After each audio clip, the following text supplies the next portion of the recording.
In the rural landscape of southwest Missouri, an abandoned farmhouse held a dark secret for 3 decades.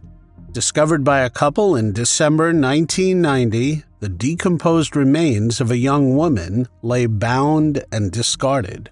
This discovery would turn into a haunting mystery that would come to be known as the Grace Doe case. For 30 years, her identity remained elusive, despite the tireless efforts from investigators.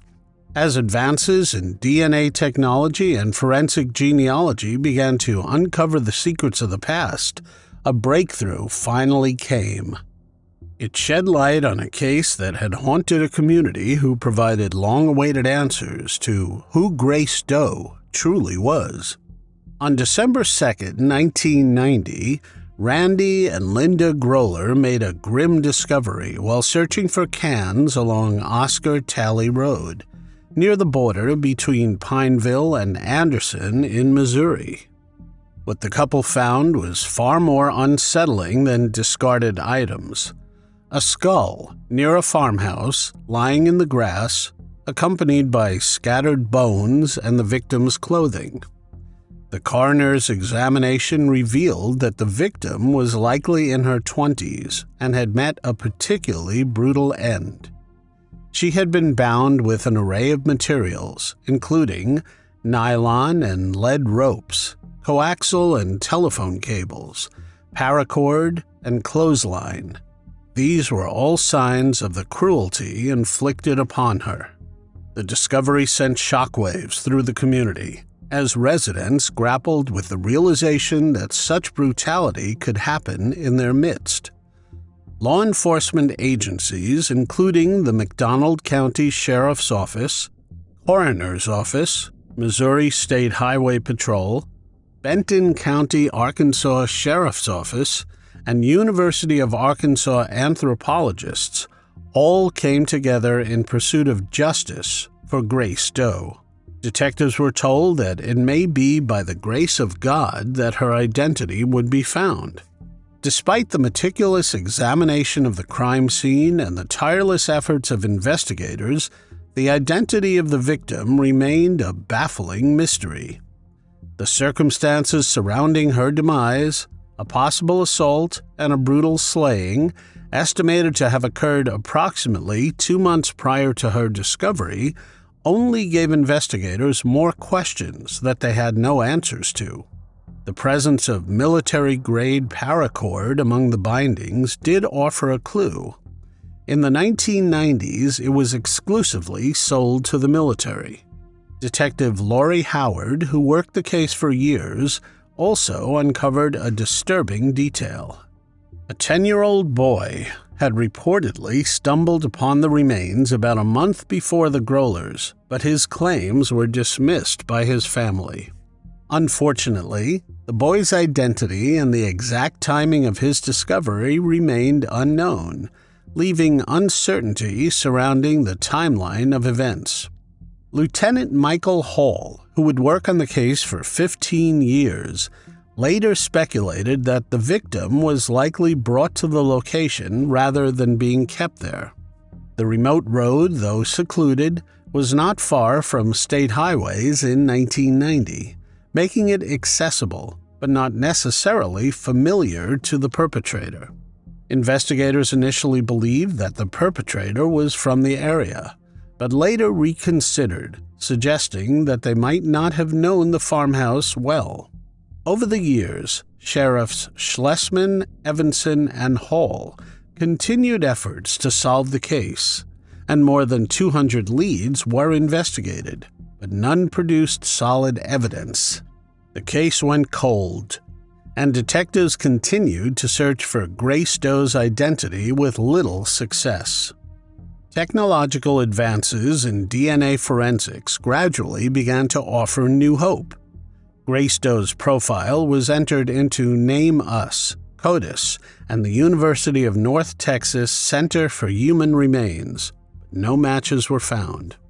In 2009, Detective Howard collaborated with a facial reconstruction expert and an FBI instructor to create an accurate likeness of Grace Doe. This image was circulated nationwide, generating numerous tips. Although there were many suggestions about her possible identity, her true name remained a mystery. One of the artist's renditions of Greystow that the sheriff's office circulated brought renewed attention to the case. In a bid to further the investigation, investigators partnered with Othram to identify possible relatives of the deceased. This partnership would eventually lead to significant breakthroughs in the case. In January 2021, Othram provided information on potential relatives identified through genealogy research. Investigators contacted Danielle Pixler, who revealed that she had a half-sister, Shawna Garber, who had been in foster care. Danielle had been searching for Shawna for over 28 years. Danielle agreed to provide a DNA sample, which was collected by the Topeka, Kansas Police Department and sent to Othram for familial testing.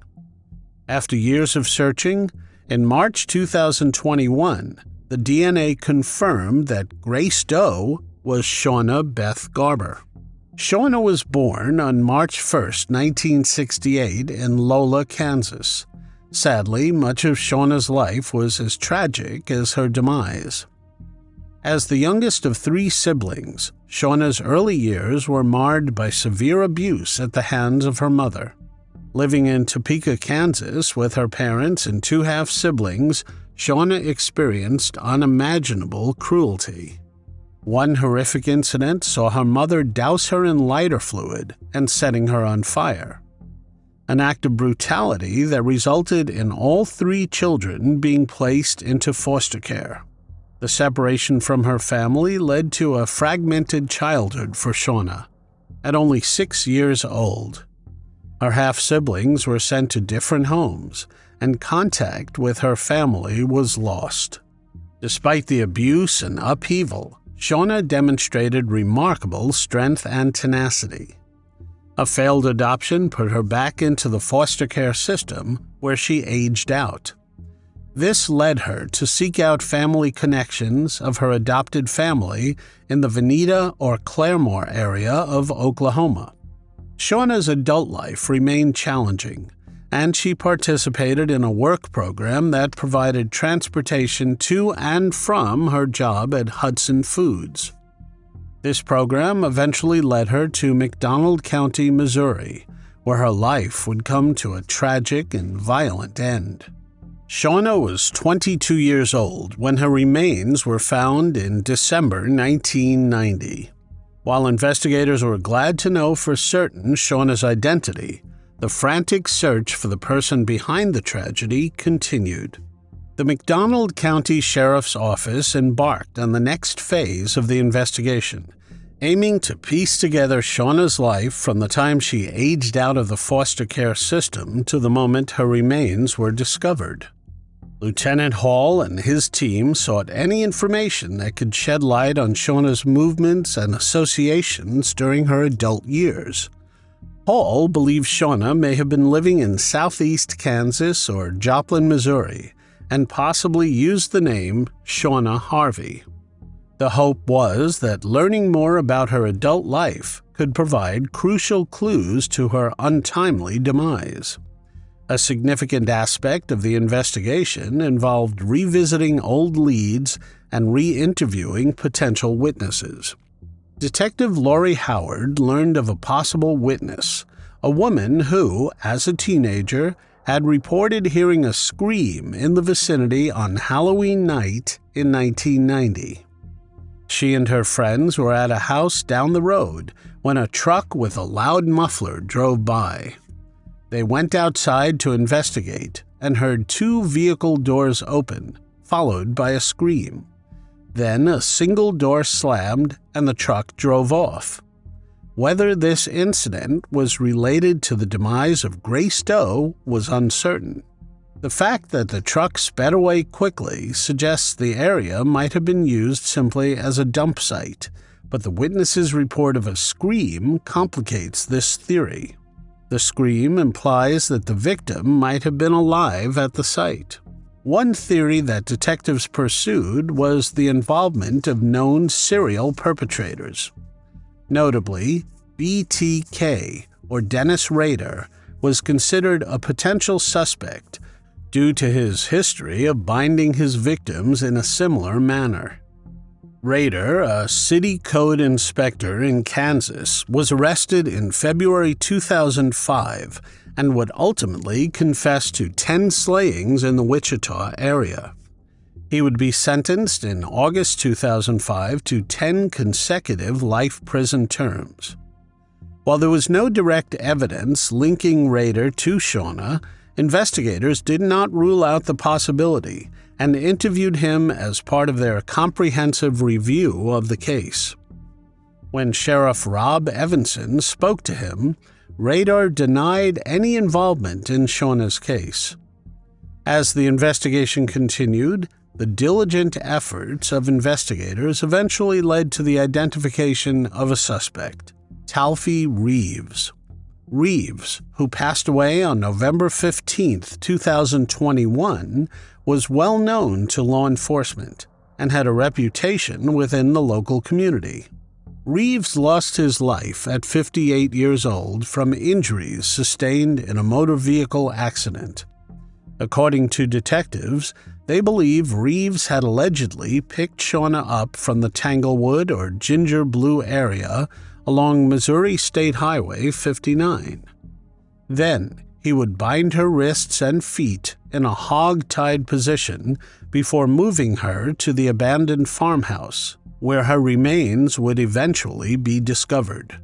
There, it is believed, he assaulted her and administered a fatal overdose.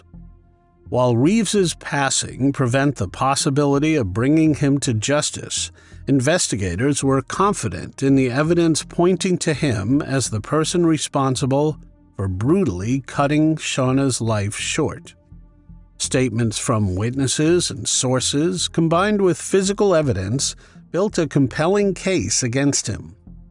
Reeves had been on law enforcement's radar since the beginning, as he was a menace to the community and served time in prison. However, there never was any evidence to tie him to the victim or the crime scene. That is, until he passed away. People were now no longer afraid to talk to the police. In 2024, the detectives were able to confirm Reeves was Shawna's perpetrator through 6 corroborated sources and a witness who came forward. Detective Lori Howard said of her last conversation with Reeves, "I went to his house and said to him, 'Before you pass away, I want to be your last phone call, because I want to know what happened to her.' He laughed and he smiled. That was pretty much the extent of what I got from him verbally. If he had been alive, charges in the first degree would have been sought from the McDonald County prosecuting attorney. The identification of Talfie Reeves as the man who ended the life of Shawna Garber Harvey marked the end of a decades-long investigation. Detectives Howard and Wise, along with their predecessors and colleagues, had dedicated countless hours to solving this case. Their tenacity and the support from forensic experts, law enforcement partners, and the community played crucial roles in finding answers that evaded them for so many years. The McDonald County Sheriff's Office expressed gratitude to everyone who contributed to keeping Shawna's story alive over the past 30 years. The combination of advanced DNA technology, forensic genealogy, and diligent detective work ultimately led to this breakthrough. It changed the case status from an open investigation to being cleared by exception. Danielle Pixler, Shawna's half-sister, said, "I am just happy it is solved. I was 3 months old when we all got taken from my mom." She blames her mother for what happened to Shawna. Rob Ringwald, her brother, said, "Growing up without her, there was always just a hole in my life that I could not fill." Rob said Shawna was born 2 days before his 2nd birthday. When he turned 18, he started looking for her. When he got married, his wife made it a mission. It was devastating, just to find out that she had been sitting in a box for 30 years. Once Shawna's remains were identified, they buried her in Buckland, next to her great-nephew. Though Shawna's life and demise were a tragedy, finding the truth provides some measure of closure for her loved ones and those that never stopped seeking justice on her behalf.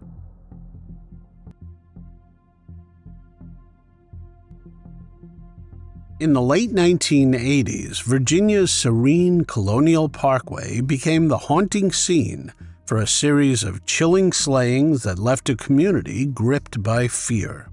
8 lives lost, 4 double slayings, and a violent perpetrator who seemed to vanish without a trace. Among his victims were David Knobling, Robin Edwards, and Teresa Howell, their tragic demise shrouded in mystery for decades, until advancements in forensic science would lead authorities to the truth.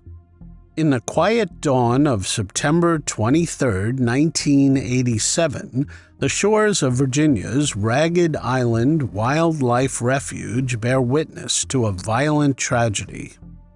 20-year-old salesman David Lee Knobling and 14-year-old 8th grade student Robin Margaret Edwards were discovered, lifeless and washed ashore by the unforgiving tide.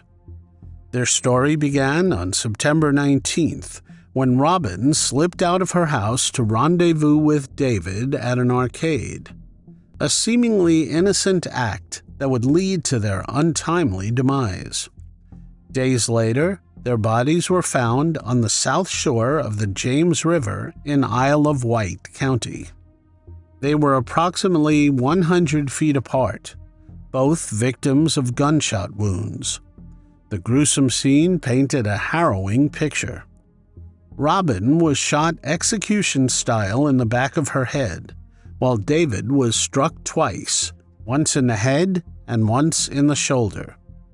Both were found partially clothed, with Robin's jeans unfastened and her bra around her neck.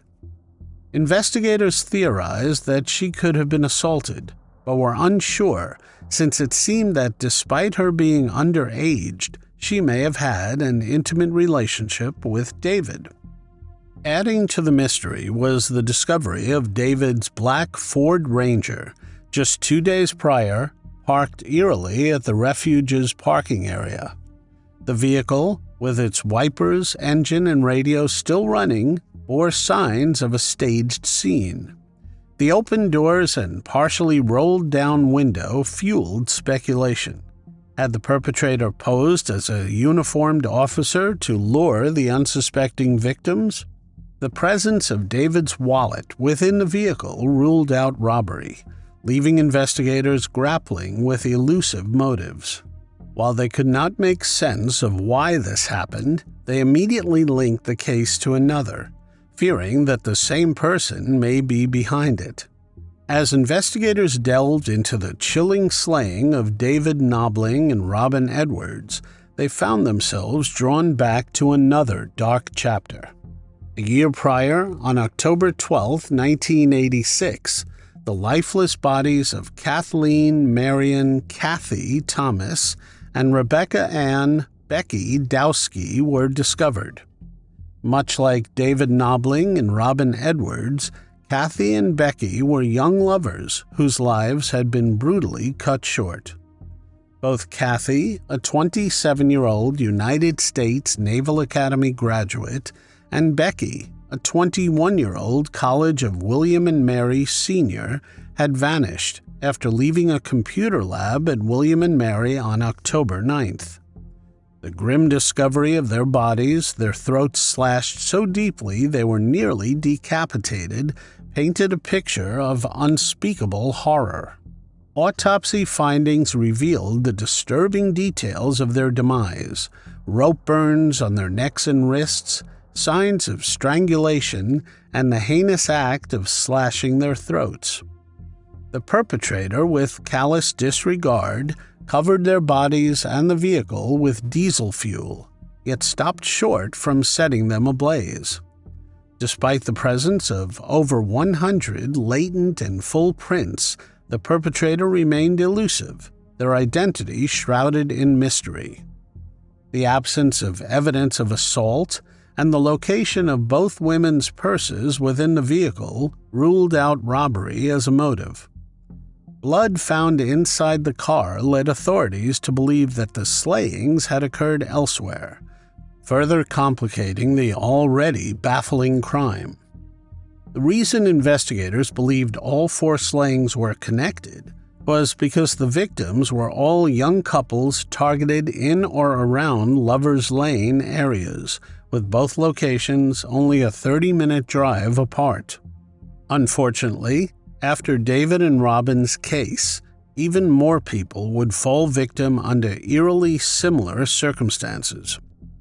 On April 10, 1988, Christopher Newport University students 18-year-old Cassandra Lee Haley and 20-year-old Richard Keith Call vanished after attending a party in Newport News. Cassandra had left her family's residence in Grafton the previous day for their first date, traveling in Richard's red 1982 Toyota Celica. The next day, Richard's unoccupied vehicle was discovered at the York River Overlook in Yorktown, with their belongings inside but their purses and wallet missing. Although there were initial theories of drowning, no sign of them was found after an extensive search of the river, leading to suspicions of foul play. A year later, on September 5, 1989, 18-year-old Anna Maria Phelps and her boyfriend's brother, 22-year-old Daniel Lauer, disappeared while en route to Virginia Beach. Daniel's car was later found abandoned at an Interstate 64 rest stop in New Kent County. Inside the vehicle, Anna Maria's purse was found, ruling out robbery. Then, on October 19th, their bodies were discovered by hunters in a wooded area along Interstate 64 between Williamsburg and Richmond. Though the cause of demise remained undetermined due to decomposition, evidence suggested possible stab wounds on Anna Maria's bones and abdomen. A note found in Anna Maria's apartment in 2010 hinted at a mysterious meeting at a rest stop. Despite exhaustive efforts by law enforcement, including searches of the areas where the victims were last seen and appeals to the public for information, crucial leads remained elusive.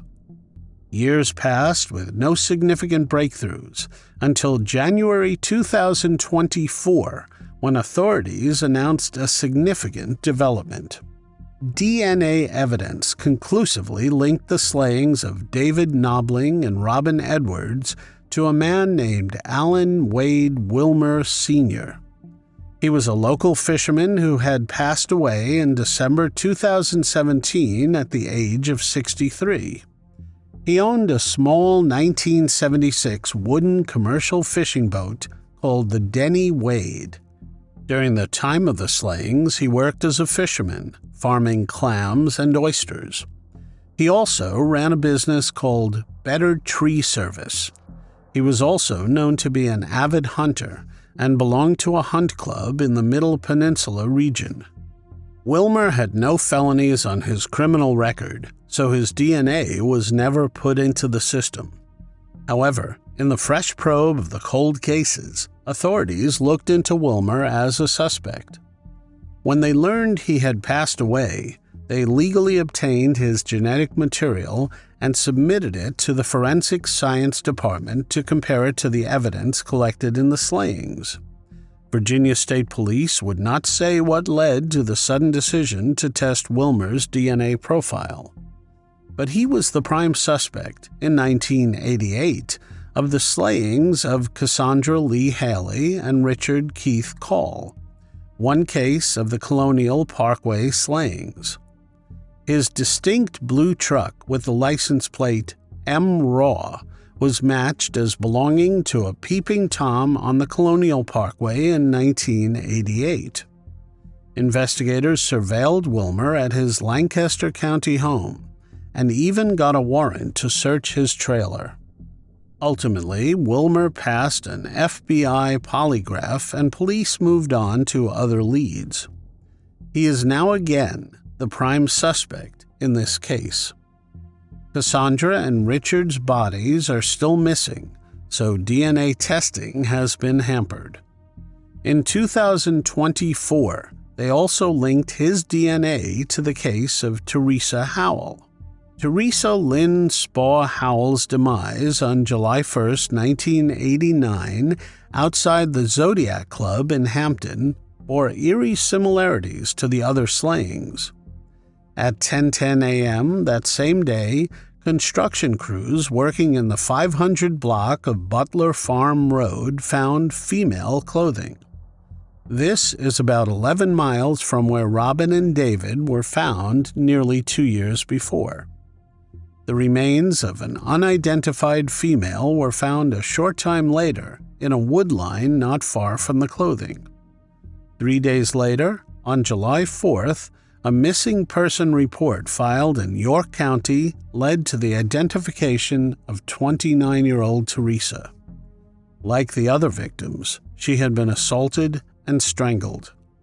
The connection between her slaying and the Colonial Parkway victims was strengthened by the DNA evidence linking Wilmer to the crimes. With Alan Wilmer identified as the perpetrators in the slayings of David Knobling, Robin Edwards, and Teresa Howell, it brings a small sense of closure to a decades-long investigation that had left family and authorities searching for answers.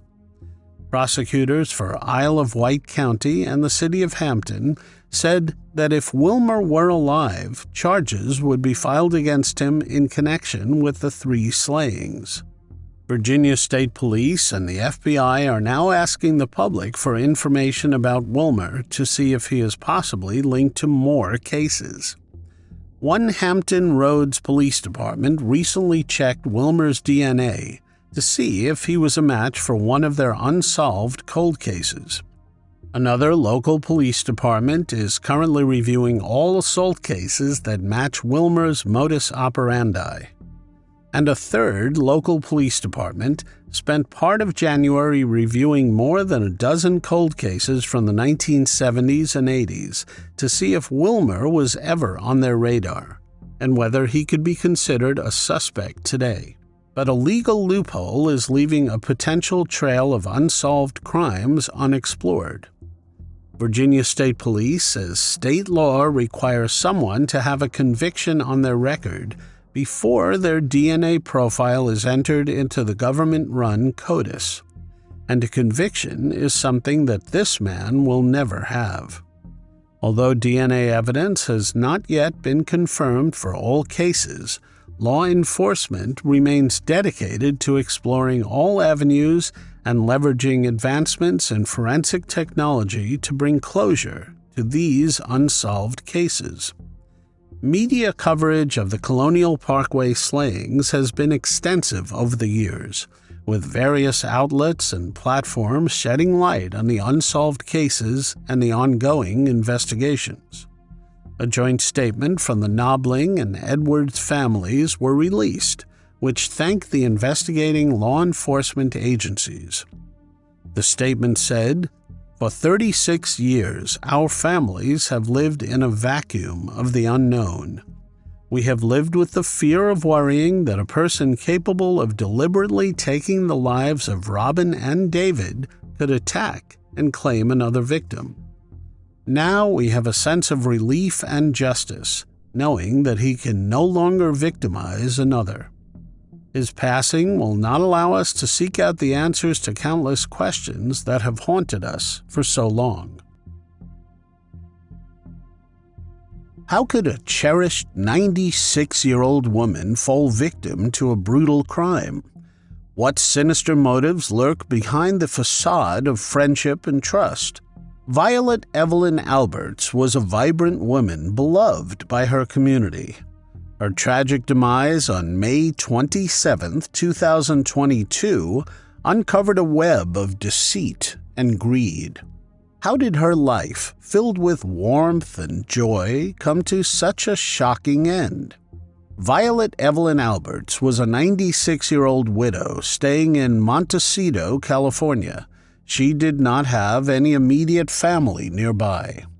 Violet relied on her friendships and connections within the neighborhood to achieve a sense of belonging in the tight-knit community. Her home was a cozy, welcoming space where she often hosted gatherings, sharing stories and laughter with her neighbors. She had a particular fondness for gardening, and her well-tended flowers were a colorful highlight of the neighborhood. However, on May 27, 2022, Violet Evelyn Alberts was found lifeless in her bed by her caretaker. The ingredients to make cookies were found on the kitchen table, which she planned to bake in celebration of her upcoming birthday. The caretaker had arrived that morning as usual to assist Violet with her daily activities, only to be confronted with a scene of horror. One of the windows in Violet's home was shattered, indicating a forced entry. The immediate arrival of local law enforcement set off a thorough investigation. An autopsy later revealed that Violet had lost her life by asphyxiation, and it was determined that her life was taken. This grim discovery shattered the peace of the tight-knit community, plunging them into grief and fear. As investigators delved deeper into the case, they uncovered a tangled, evil web of financial exploitation against Violet. It became evident that her vibrant personality and warm demeanor had unfortunately made her a target for those with malicious intentions. Detectives discovered irregularities in Violet's financial records, suggesting that someone had been systematically draining her accounts over several months. Suspicion quickly fell on individuals who had recently come into her life, posing as friends or helpers, but with ulterior motives. The scheme began when Violet, who was in a financially distressful situation, was approached by Pauline Macareno. Macareno was a 48-year-old woman who offered to sell her a reverse mortgage on her valuable home.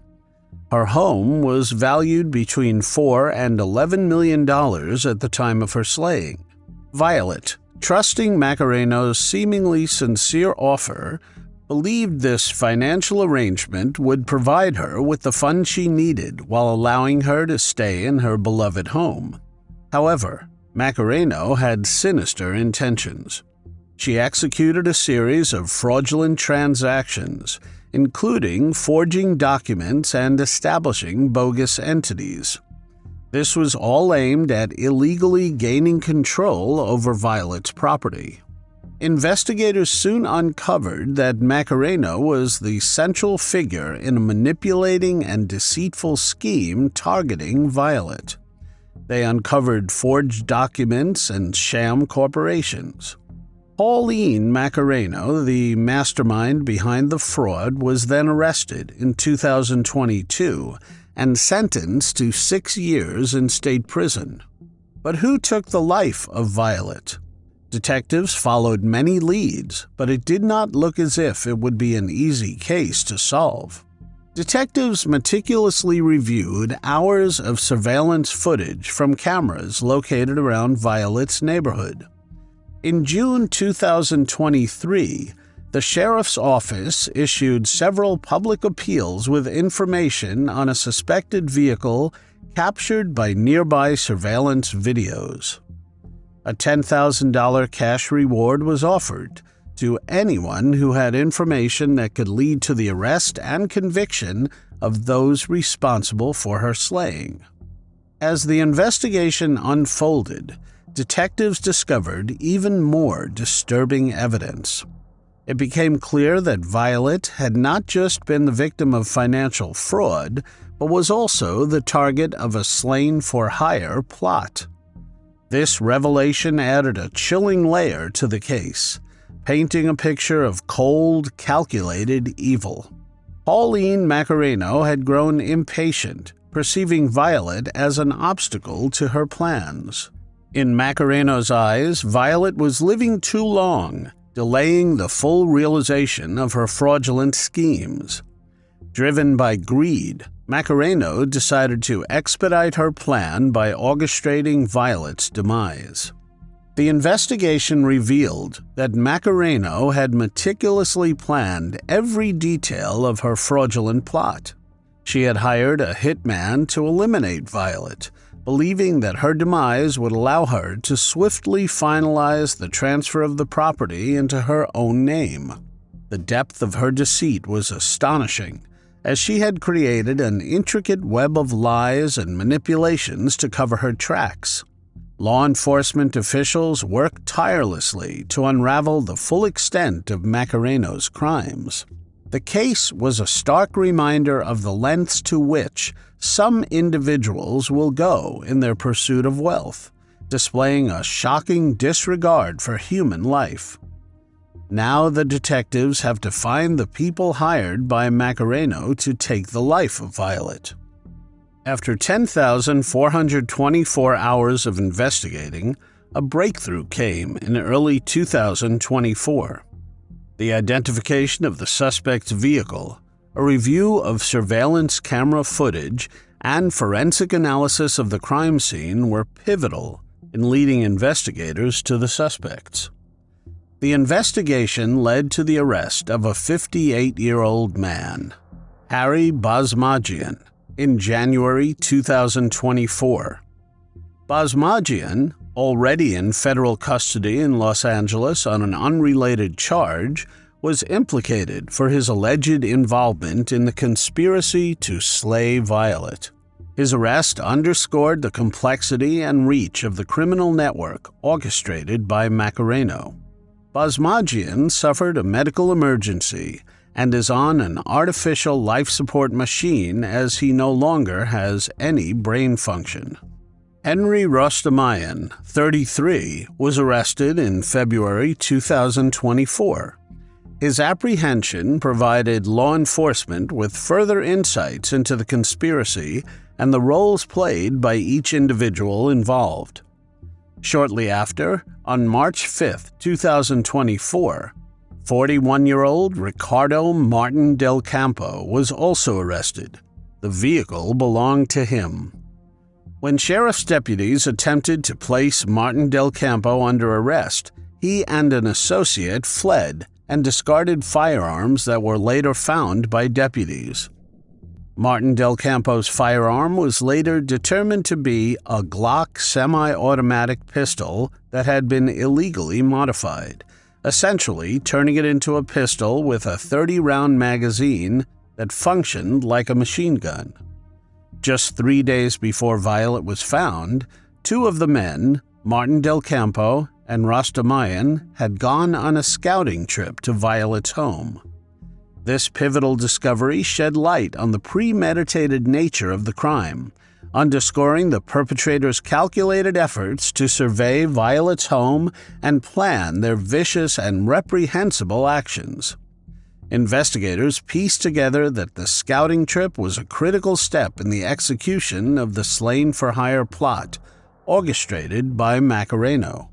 It revealed the lengths to which Maccareno and her accomplices were willing to go to ensure the success of their malevolent scheme. Both Rostamayan and Martin Del Campo are currently being held at the Santa Barbara County Jail without bail on charges of slaying and conspiracy to slay Violet Alberts. Fingerprints and DNA samples collected from the broken window and other areas of Violet's home matched those of Martin Del Campo and Rostamayan. Additionally, digital forensics played a significant role in the investigation. Investigators uncovered incriminating text messages and emails between the suspects and Pauline Maccareno, discussing the logistics of the slave-for-hire plot and the financial exploitation scheme. These communications provided a clear motive and detailed the premeditated nature of the crime. Macareno now faces additional pending charges, indicating that her legal troubles are far from over. These new charges are expected to encompass her deeper involvement in the slave-for-hire plot and the extensive financial exploitation of Violet. The arrests of Rostamayan, Martin Del Campo, and Basmajian marked significant progress in bringing all those responsible for Violet's demise to justice. The community, still reeling from the loss of a beloved member, found solace in the relentless pursuit of the perpetrators by law enforcement.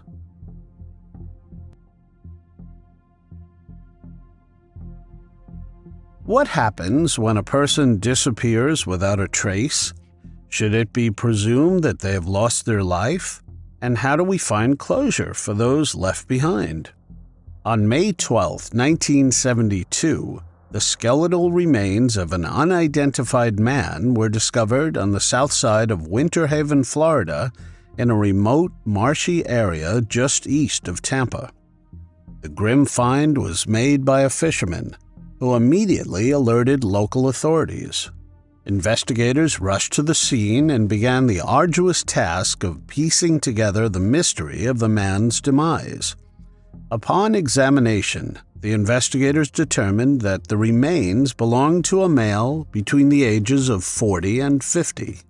The skeletal structure suggested he had been a robust individual, weighing approximately 180 pounds and standing about 6 feet tall. Despite the advanced state of decomposition, which had stripped away much of the evidence that might have provided a clearer identity, the investigators were able to discern crucial details about his final moments. A forensic autopsy revealed that the man had suffered 2 gunshot wounds to the head, a violent end that left no doubt about the manner of demise. There were no personal belongings or distinguishing features that can immediately lead to his identification, presenting a daunting challenge for the investigators. The case of the unidentified man became a cold case, shrouded in mystery and filled with unanswered questions. Who was he? How did he end up in such a remote area? And most importantly, who was responsible for his brutal slaying? These questions lingered, casting a shadow over the marshlands where his body had been found. Without any leads or witnesses, deputies were unable to identify the victim. Despite their best efforts, the case went cold, and the unidentified man was buried as John Doe. He was buried at Lakeside Memorial Cemetery in Winter Haven. In January 1974, a prisoner named Charles Williams opened a crucial door for detectives working on the case. Williams, seeking perhaps a lighter sentence or simply wanting to clear his conscience, provided investigators with information that could shed light on the mysterious slaying. According to Williams, while he was incarcerated at Rayford Prison, he befriended a fellow inmate named Clarence Ingram. During their conversations, Ingram revealed chilling details about a crime he had committed alongside a man named Edgar Todd. Ingram confided to Williams that they had encountered a man in a bar, and after some drinks and conversation, drove off with him in the victim's white Chevy. As they traveled, an argument erupted between the 2 men and their victim. Ingram told Williams that the argument escalated to violence, and they shot the man twice in the head. They then disposed of the body near a canal in Eloise, so the turtles would eat him. They found tools worth $1,000 to $1,500 in the victim's vehicle and sold them to Ingram's brother, Johnny Ingram. The pair then drove to Keeler, Michigan, where they sold the car for $500. Williams' account included specific details that piqued the interest of detectives, particularly the mention of the vehicle having a Georgia license plate. This information led investigators to cross-reference missing persons reports from Georgia around the time of the incident. Due to a lack of forensic technology at the time, the case went cold. In February 2017, in a renewed effort to solve the decades-old mystery, the victim's body was exhumed to obtain a DNA sample. The exhumation was conducted with the hope that modern forensic techniques could finally provide answers about the identity of the man found in Winter Haven. The DNA extracted from the remains was sent to the University of North Texas, a leading institution in forensic science. Collaborating with the Georgia Bureau of Investigation, investigators collected family reference samples from relatives of Lewis House, another missing person from Georgia who matched the physical description of the John Doe. However, the testing revealed that the victim was not Lewis House. This was a significant but disappointing development, as it meant the search for John Doe's true identity had to continue. The victim's DNA was subsequently entered into CODIS. Unfortunately, there were no matching profiles, leaving the victim's identity a mystery once again. In November 2023, investigators decided to leverage the latest advancements in forensic genetic genealogy, a method that had successfully solved numerous cold cases in recent years. A part of the victim's femur bone was sent to Othram.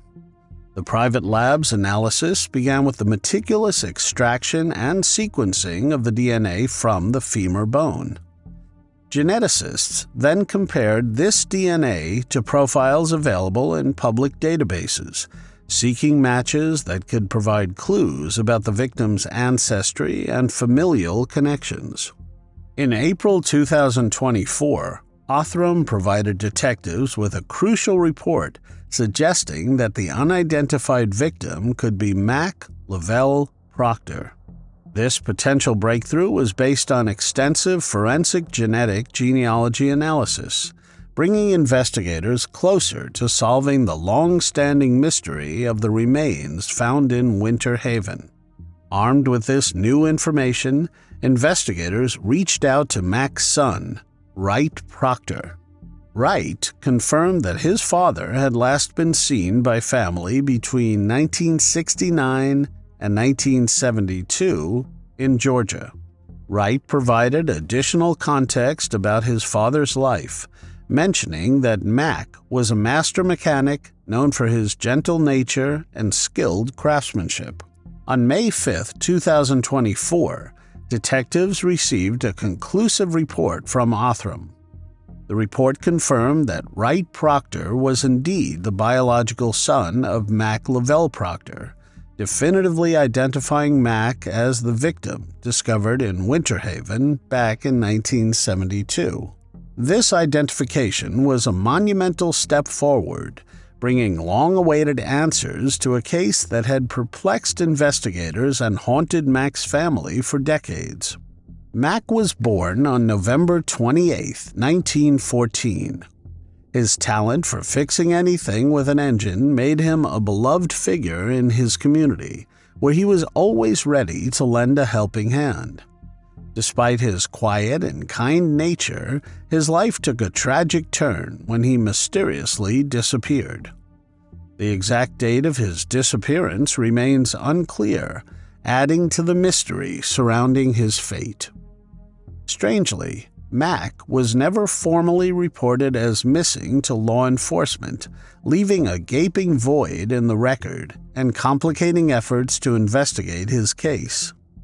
His family, perhaps due to a combination of fear, confusion, and the social norms of the time, did not reach out to the authorities. Further details from Mack's family revealed that, as a master mechanic, Mack would have likely carried his tools with him in the vehicle. This information correlated with the earlier account provided by Charles Williams, who had relayed that Clarence Ingram and Edgar Todd had sold the victim's tools after the slaying. With Mack's identity confirmed, investigators shifted their focus to building a case against Ingram and Todd. The consistency between Williams' prison confession and the newfound evidence bolstered the detectives' belief that they were on the right track. The connection between the white Chevy with a Georgia license plate and Mack further strengthened the case. As part of the cold case unit's thorough investigation into Mack's demise, detectives delved into the backgrounds of the suspects implicated by Charles Williams. Detectives discovered that Edgar Todd, one of the primary suspects who had allegedly shot Mack and disposed of his body, had passed away in 2015. Clarence Wallace Ingram, Todd's accomplice in the crime, had passed away even earlier, in 1995. This meant that both men directly involved in the slaying were no longer available to face prosecution for their heinous act. Further investigation revealed that Clarence Ingram's brother, Johnny Lee Ingram, who reportedly purchased the stolen tools from Ingram and Todd, had passed away in 2003.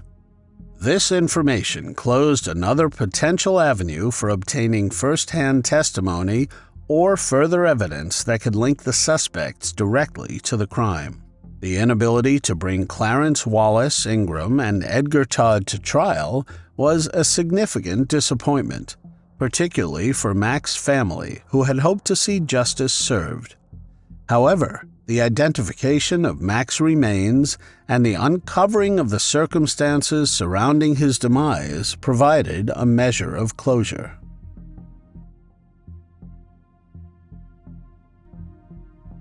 In the suburbs of Gainesville, Florida, a typical summer evening took a tragic turn in 2010. 16-year-old Sebastian Ochsenius was fatally shot in his own home while innocently playing video games with a friend. For almost 14 years, his family and community grappled with unanswered questions and unresolved grief. Developments in the case offered a renewed sense of hope for closure and justice in this long-standing mystery.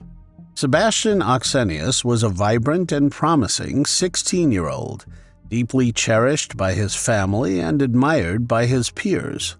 A dedicated student at Buckholz High School, Sebastian excelled academically, consistently ranking near the top of his class. Beyond the classroom, he found joy in wrestling, where his determination and hard work made him a standout athlete. Described as methodical and hard-working, Sebastian's approach to life reflected his commitment to excellence in all endeavors. But there was more to Sebastian than his academic and athletic achievements. Sebastian was beloved for his kindness, generosity, and unwavering loyalty to his family and friends. The content of his character made his unfortunate fate that much more tragic. On the evening of June 29, 2010, the Ochsenius family home would be shattered by a harrowing act of violence that would forever alter all of their lives. That day, Sebastian, along with his brother Boris Ochsenius Jr., spent several hours helping Boris move into his new home. Later that evening, Sebastian's friend Brian Hull joined him at their home, eager to have a night of casual gaming. As the hours slipped by and day turned into night, Sebastian and Brian found themselves engrossed in a popular video game. Frustrated by the game's challenges, Sebastian stepped away to search for online tips that would help their game progress. Sebastian walked out through the kitchen at 3:40 a.m., going to the computer when an unknown assailant slipped in through an unlocked side door. Without warning or provocation, the deafening sound of gunshots would ring out through the home. Sebastian's friend Brian heard the sound but did not realize it was a gunshot. In the safety of Sebastian's home, the idea that it could have been that kind of violence seemed unfathomable. It was not until he heard the panicked calls to 911 from Sebastian's parents that he realized something was terribly wrong. Sebastian's father, Boris Ochsenius Sr., rushed to the scene upon hearing the gunshots, but by the time he made it to his son, it was too late.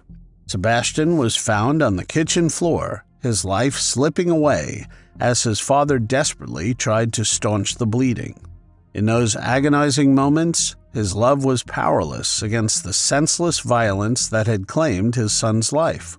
Sebastian was gone. In the aftermath of Sebastian Ochsenius' tragic demise, the Alachua County Sheriff's Office launched an intensive investigation. They wanted to unravel the circumstances surrounding the senseless act of violence that had shattered the tranquility of the Gainesville community and upended the lives of the Ochsenius family. With little to go on initially, detectives tirelessly pursued every lead. They meticulously combed through evidence and interviewed witnesses in search of answers. Even with the diligent efforts of law enforcement, the case soon grew cold, leaving Sebastian's family and friends devastated with grief. Then, Alachua County Sheriff's spokesman, Lieutenant Steve Maynard, said the following, a few days after the shooting. "We are very frustrated with this case. We do not have anything to go on. No viable suspect information, no motive, not even any information about how the shooter left the scene. Literally, we have nothing." As with seemingly all unsolved cases, Sebastian's demise soon faded from the public spotlight. A reward eventually grew to as much as $20,000, but tips still began to wane. In 2021, a glimmer of hope emerged as investigators uncovered new evidence that breathed new life into the long-dormant case. The breakthrough, while not disclosed in detail, provided a crucial piece of the puzzle that had eluded authorities for over a decade. With renewed determination, detectives worked tirelessly to follow up on the newfound lead. They were piecing together the intricate details of the crime and inching closer to identifying the perpetrator responsible for Sebastian's untimely demise. Months of meticulous investigation culminated in a significant development: the identification of a suspect with ties to Central Florida. 33-year-old Timothy Thomas, already serving a life sentence for unrelated charges, became the prime suspect. Thomas's criminal history, marked by a string of violent offenses, paints a chilling portrait of a man with a propensity for brutality. He had been arrested in Orlando in 2011 for armed robbery, kidnapping, and illegal substance charges, and was sentenced to 4 years in prison. But court documents show after he was released, he did not make it long before violating parole. A judge issued a warrant for Thomas's arrest, saying he had failed to notify his parole officer that he had moved. Law enforcement officers believe that is why, when a Monroe County deputy tried to stop him in a car with stolen plates in 2015, he opened fire. A deputy shot in the encounter survived, thanks to a ballistics vest. On December 23, 2023, a grand jury indicted Thomas on charges of burglary of a home and fatal slaying, while engaged in trafficking. He is being held at the Alachua County Jail on a $1 million bond. His court-appointed public defender asked to withdraw from the case, citing an unnamed and irreconcilable conflict of interest, according to court documents. Law enforcement is still looking for a woman who loaned Thomas her car in 2010. They believe she was in the vehicle at the time of the slaying. Sheriff Emery Gainey said, "We do not believe at this time that she had any prior knowledge of what Thomas had planned that night in 2010. Gainey asked for the public's help in finding the woman, whom he described as being Hispanic and very short. In 2010, she would have been 19 or 20 years old with a heavy build. The vehicle was a white or cream-colored Kia Sportage or similar style vehicle. Sheriff Gainey wanted to emphasize that the woman they were looking for was not in any trouble. They were just hoping to ask her some questions. In the wake of Sebastian's tragic slaying, his family has endured years of anguish, grappling with the relentless ache of his absence with each passing day. Boris Sr. says he hopes to one day get the opportunity to speak with Thomas and ask him why he did what the sheriff's office says he did. I want him to know how much damage he did. Maybe he does not care, but I want him to know what he did, how much pain he caused my family. While the prospect of Thomas facing consequences for his actions may offer a measure of relief, it pales in comparison to the void left by Sebastian's untimely departure. For Sebastian's parents and their loved ones, the pain of their loss transcends any legal retribution. During the press conference held on February 5, 2024, Boris Jr. said, "This happened in the home where you were supposed to feel safe as a 16-year-old. He was not out partying on a Friday. He was playing video games with his best friend. So it is understandable that this was not a cause of a child that was looking for trouble or something to get into. Simply, he was in the safest place he was supposed to be. We hope as a family that you can help us get to the final chapter of this, which is bringing my brother justice. It has been, as they mentioned, 13.5 years we have been suffering through this. My family, my parents. He was only 16 years of age. His life was stolen. If you could please help us bring this to justice and bring this person forward so the last loose ends can be tied and we can move forward with ending this for my family, I would appreciate it. No courtroom verdict, no matter how just, can take away the pain in their hearts or fill the void left by Sebastian's absence."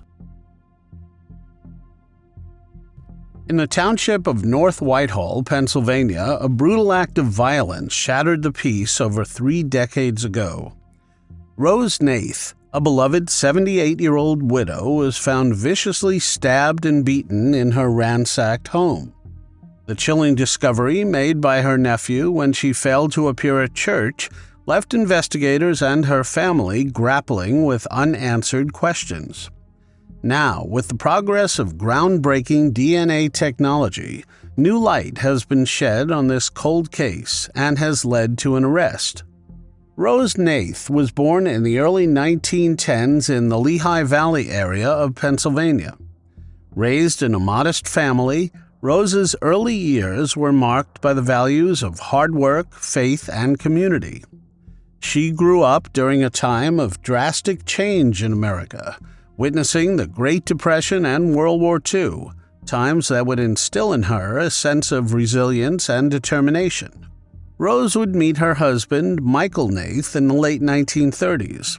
The couple married and settled in North Whitehall Township, where they built a life together. Michael worked in various local industries, while Rose found employment at the D&D Shirt Factory, a well-known local business that provided steady work for many in the community. Rose dedicated several decades of her life to the factory, where she was known for her strong work ethic and friendly demeanor. Despite not having children of their own, Rose and Michael were deeply connected to their extended family.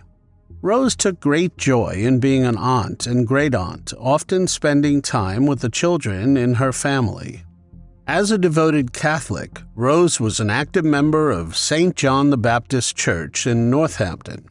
She attended Mass regularly and participated in various church activities. Her faith was a cornerstone of her life, providing her with a strong sense of purpose and community. Rose was known to be generous with her time, often volunteering for church events and helping those in need. After retiring from the D&D Shirt Factory, Rose continued to lead a fulfilling life. She enjoyed gardening, cooking, and spending time with her friends and family. Her home, nestled along the banks of the Lehigh River, was a peaceful retreat, and while she seemed to have a very quiet lifestyle, Rose remained vigilant and active. Her home was filled with cherished memories and mementos of her life with Michael, who had passed away a few years before her own life would come to an end in one of the most unimaginable and horrific ways. January 21st, 1989 began like any other for Rose. Despite the recent burglary at her home just after Christmas, Rose maintained her routine, leaning on her faith and family for comfort. That morning, Rose did not appear at St. John the Baptist Church for her regular Sunday service. Known for her unwavering commitment to her faith, Rose's absence was immediately noticeable. Concerned, her family decided to check on her well-being. Her nephew, who often looked out for her, went to her home to ensure she was safe. Upon entering the house, Rose's nephew was faced with a horrifying scene that would forever be etched in his memory. The normally tidy living room was in disarray, indicating a struggle had taken place. Bloodstains covered various surfaces, and the room had been ransacked. It was clear that Rose had fought valiantly against her attacker. Tragically, Rose was found lifeless, having been subjected to a brutal and violent assault.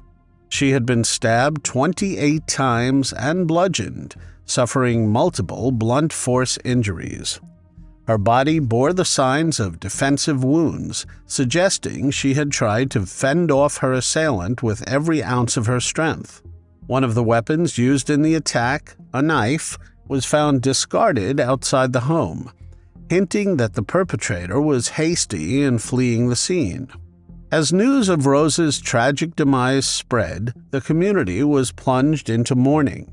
Friends, neighbors, and fellow churchgoers were stunned by the senseless act of violence that had claimed the life of a beloved member of their community. The initial response from the Pennsylvania State Police and the Lehigh County District Attorney's Office was quick. Detectives, including Robert Devers and Thomas McAndrew, arrived at the crime scene to begin their investigation. The brutality of the crime shocked the seasoned investigators, who immediately realized the severity of the case. Inside Rose's home, detectives meticulously collected evidence, hoping to find any clue that could lead them to the perpetrator. The ransacked nature of the home suggested a burglary, yet the excessive violence indicated a deeper motive. Any physical evidence that might yield clues to who was behind Rose's end was collected from the scene.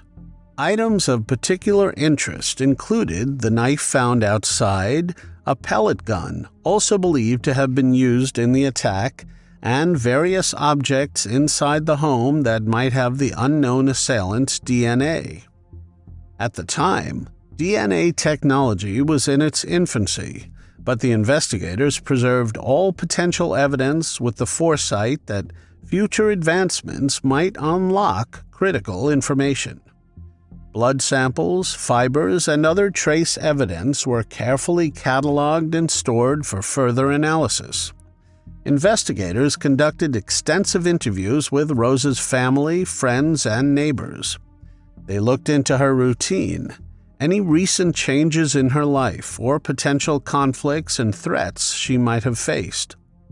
The burglary just after Christmas was a significant point of interest, and detectives worked to determine if there was a connection between that incident and her violent demise. Initially, several theories emerged. The previous burglary suggested that Rose's home might have been targeted specifically, possibly by someone who knew her or was familiar with her routines. The excessive violence raised the possibility of a personal vendetta or a crime of passion, but without concrete evidence or witnesses, the theories remained speculative. Rose's funeral was a somber event, with those who had known her full of grief and disbelief. Her open casket displaying the terror-stricken expression she wore in her final moments. It was a heartbreaking sight that some family members could not bear to witness, choosing not to attend. The investigation faced challenges, and while leads were followed and persons of interest were questioned, no definitive connections could be made. As weeks turned into months, the case began to lose momentum, and the lack of new leads and inability to connect the evidence to a specific individual caused the investigation to come to a standstill. Throughout the years, investigators stayed committed to solving Rose's case, and 33 years after Rose's horrifying end, that dedication would finally pay off. In 2018, the Lehigh County District Attorney's Office and the Pennsylvania State Police decided to re-examine the evidence from Rose Hnath's case using the new DNA techniques.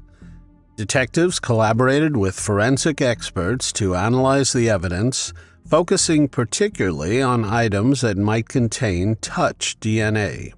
Touch DNA analysis allowed forensic scientists to extract genetic material from surfaces that had been touched or handled by the perpetrator. The knife and the pellet gun found near Rose's home, as well as other items from the crime scene, were re-examined. Using this technology, scientists were able to obtain DNA profiles from the collected evidence. Those profiles were then compared against databases of known offenders. The breakthrough came when a DNA profile from the crime scene matched that of Michael Breisch, a name previously unknown in connection with the case. At the time of Rose Hnath's slaying, Breisch had been living in a community corrections facility in Allentown, Pennsylvania, not far from North Whitehall Township. He was 30 years old at the time of the crime and had a criminal history that included burglary and other offenses. Investigators began to piece together Breisch's movements and actions around the time of the crime. They discovered that just 10 days after Rose's violent end, Breisch had been arrested for escaping from the community corrections facility where he was supposed to be living. This information, combined with the DNA evidence, provided a compelling link to the crime. It was also revealed that Breisch had no known personal connection to Rose, which meant that the attack had likely been opportunistic rather than targeted. In May 2024, armed with the new evidence, authorities located 65-year-old Michael Breisch, living in Coshocton County, Ohio. He had moved there after spending several years in Pennsylvania. Local law enforcement, in coordination with Pennsylvania authorities, apprehended Breisch and charged him with the slaying of Rose Hnath. Breisch was extradited to Pennsylvania, where he faced charges including criminal fatal violence, burglary, robbery, and other related offenses. He is being held without bail at the Lehigh County Jail. The arrest of Michael Breisch has brought a sense of relief and closure to Rose Hnath's family and the North Whitehall Township community. For over 3 decades, they had lived with the anguish of not knowing who had ended Rose's life. The diligent work of investigators, combined with advancements in DNA technology, had finally provided the answers they sought. Now, as Breisch awaits his day in court, the family is one step closer to finding justice.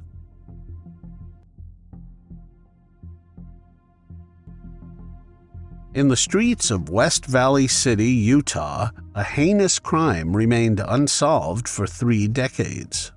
Lisa Redmond, a devoted mother and diligent Pizza Hut delivery driver, met a tragic fate one fateful night in 1996. Found slain in her uniform on a deserted roadside, the circumstances surrounding her demise puzzled investigators for years.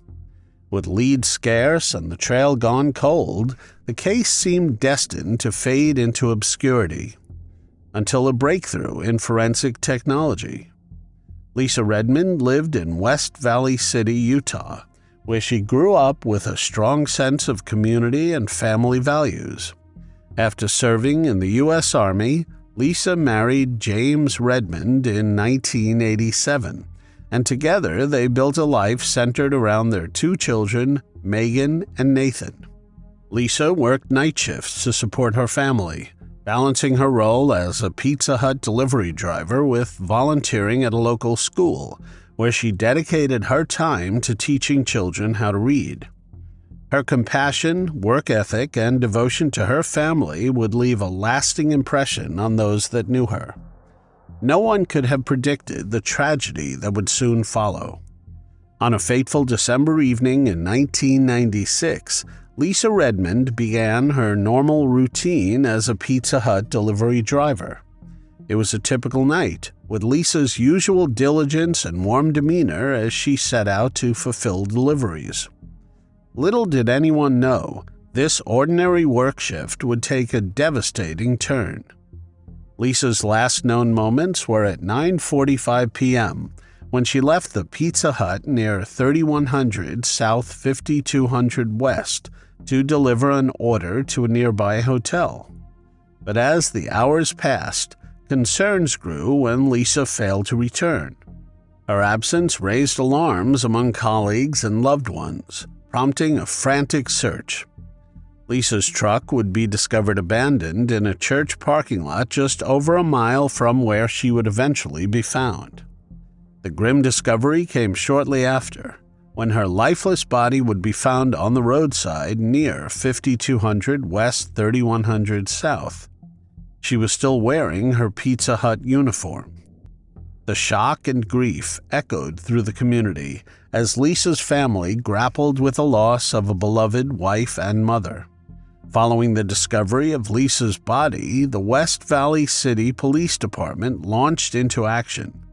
Initial investigations centered around piecing together Lisa's final moments. Her colleagues at Pizza Hut provided crucial details, recounting the time she left the restaurant to deliver an order to a nearby hotel. The timeline was meticulously reconstructed, tracing her route and the critical minutes leading up to her disappearance. The investigation honed in on Lisa's abandoned truck, found eerily parked in a church parking lot not far from where her body was located. Inside the vehicle, detectives meticulously cataloged evidence of a struggle. A bloodied knife concealed behind the driver's seat and signs of a violent altercation inside the truck painted a grim picture of the events that would take Lisa's life. Evidence of blood underneath the truck suggested that Lisa had been run over. Forensic experts combed through the scene, collecting every shred of potential evidence. They documented bloodstains, scrutinized the vehicle for fingerprints, and gathered any trace that could shed light on who might have been responsible for Lisa's tragic demise. In the midst of the investigation, the community rallied together, offering tips and support to law enforcement in the hopes of bringing justice to Lisa Redmond and closure to her grieving family. But despite the initial flurry of activity and leads, the case soon grew cold, leaving investigators grasping for answers in a case that would haunt them for decades to come. Eventually, the case seemed to gradually slip into obscurity, but in 1999, just a few years after Lisa's brutal slaying, her family would be hit by another tragedy. Lisa's husband, James Redmond, lost his life in a car accident near Fort Collins, Colorado. The tragic loss of James reignited public interest in Lisa's unsolved slaying, prompting renewed efforts by authorities to seek justice for the Redmond family.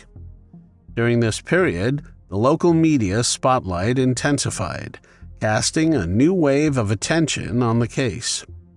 Pizza Hut responded to the community's outcry by increasing the reward for information about the case. The initial reward of $5,000 was doubled to $10,000, encouraging witnesses to come forward with any overlooked details that could help in solving the mystery. But even with the renewed interest and occasional media coverage, leads grew stale. Witnesses moved away, and the case files gathered dust. The once promising investigation faded into a cold case for nearly 2 decades before a breakthrough would crack the case wide open. This turning point came in 2024 when forensic technology identified critical evidence linking a man named Donald Eugene Young Jr. to the crime scene. He was then charged for taking the life of Lisa Redmond. Specifically, DNA recovered from a seat belt buckle inside Lisa's truck was found to match Young's genetic profile. Investigators got Young's DNA back in 2002, but only questioned him in 2019. This discovery provided a link that had eluded investigators for years, breathing new life into the cold case. Fingerprints recovered from a knife found in the truck also matched those of Young, solidifying the connection between the suspect and the violent altercation that had resulted in Lisa's untimely demise. Young, already serving a 30 years to life sentence for unrelated crimes, including assault, emerged as the prime suspect in Lisa Redmond's case. His criminal history includes previous federal allegations for the slaying of 3 prostitutes in St. Louis, which were dismissed. Also a dismissed but still open case for the 1999 slaying of Amy Quinton at the University of Utah. This known history of violence and criminal activity across state lines added weight to the newly uncovered evidence in Lisa's case. It painted a clearer picture of the events that had transpired on that fateful December night in 1996. The West Valley Police Department, in collaboration with prosecutors from the Salt Lake County District Attorney's Office, worked tirelessly to build a case against Young. They were aiming to finally bring closure to the Redmond family and deliver long-awaited justice. The revelation of Young's involvement brought a mix of emotions, relief for those who had tirelessly sought answers, and a reminder of the impact of violent crime on families and communities.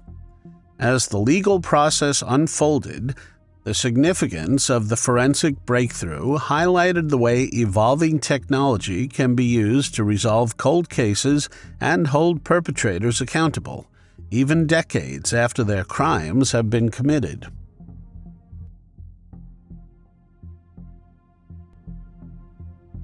In 1974, in the secluded woods of Ledyard, Connecticut, a chilling discovery would be made when 2 bodies were found in a shallow grave, their identities unknown. A woman known only by her alias would not be identified for nearly 5 decades. After years of mystery and questions about who this woman really was, advances in technology and relentless investigative pursuit were finally able to unveil her true identity. In the spring of 1974, on May 30th, Connecticut State Police received a cryptic tip that led them deep into the secluded woods behind a nondescript home on Shoeville Road. As they meticulously combed through the dense underbrush, their efforts were rewarded with a chilling discovery. A shallow grave carefully concealed beneath layers of fallen leaves and earth. Inside this makeshift tomb laid the remains of 2 individuals, their bones weathered by time and the elements. The man was quickly identified as Gustavus Lee Carmichael, a known serial bank robber who had previously escaped federal custody. But the woman's identity remained elusive. Investigators sifted through the clues found with her remains. She was dressed in a tan leather wet-look vest, a gold or tan sweater, a brown tweed skirt, and brown granny boots. Alongside these clothes were pieces of jewelry, including a pendant and rings. One ring had the letters JHSN monogrammed, the initials ILN, and the date 1917 engraved inside, while another ring was an inexpensive piece with a fake emerald stone. Despite these tangible clues, the woman's identity could not be found due to the extent of decomposition and her use of aliases. Investigators knew she had gone by the name Lorraine Stahl, but this alias and others she might have used did not yield any solid leads. The case grew cold over the years. In 2011, the woman's case data, dental x-rays, and a description were uploaded to the Name Us, and her DNA was submitted to CODIS in 2012, but no matches were found. In a renewed effort to solve the case, in July 2022, forensic evidence was sent to Othram. Othram developed a comprehensive DNA profile using forensic-grade genome sequencing. This advanced method allowed for more detailed analysis compared to previous efforts. In January 2024, Othram's work led investigators to a potential relative of the unidentified woman. Confirmatory DNA testing connected the remains to Linda Sue Childers, born on September 4, 1946, from Louisville, Kentucky. Conversations with her family confirmed her presence in the Northeast in the years leading up to her disappearance. Linda's daughter provided a DNA sample, which conclusively identified the remains as those of Linda Sue Childers in February 2024. Little is known about Linda's early life, but by the time she reached her 20s, Linda's life had taken a tumultuous turn. She became involved with Gustavus Lee Carmichael, and under the name Lorraine Stahl went on the run with him in an attempt to evade law enforcement as they moved from place to place. In the late 1960s, Linda and Gustavus's criminal activities eventually led them to Ledyard, Connecticut. They robbed a New Jersey bank a few days before Christmas. Seeking refuge, they stayed at the home of Richard DeFreitas and his common-law wife, Joanne Ranello. During the time that Linda was at the DeFreitas' home, she expressed fears to Joanne about the life she was leading. She told her that she was nervous about using fictitious names and was afraid of being caught by the police and what she might say if she were apprehended. Tensions rose within the group, and on December 31, 1970, Linda and Gustavus's lives were brutally ended.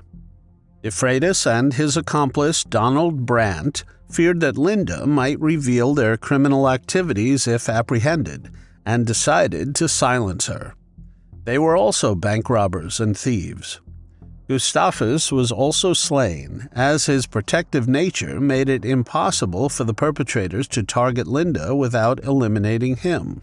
After their untimely demise, Linda and Gustavus were buried in a shallow grave behind the house on Shoeville Road, where their remains would lie undiscovered for nearly 40 years. Joanne was the person who tipped off the police. DeFreitas and Brandt were subsequently convicted of the slayings, but both of them have since passed away. The identification of Linda Sue Childers brought long-awaited closure to her family, who had wondered about her fate for over 50 years. Her daughter and sister, informed of the discovery, were finally able to lay her to rest properly. Linda's story, though marked by tragedy, also serves as a reminder of the power of modern forensic science in solving even the most challenging cold cases.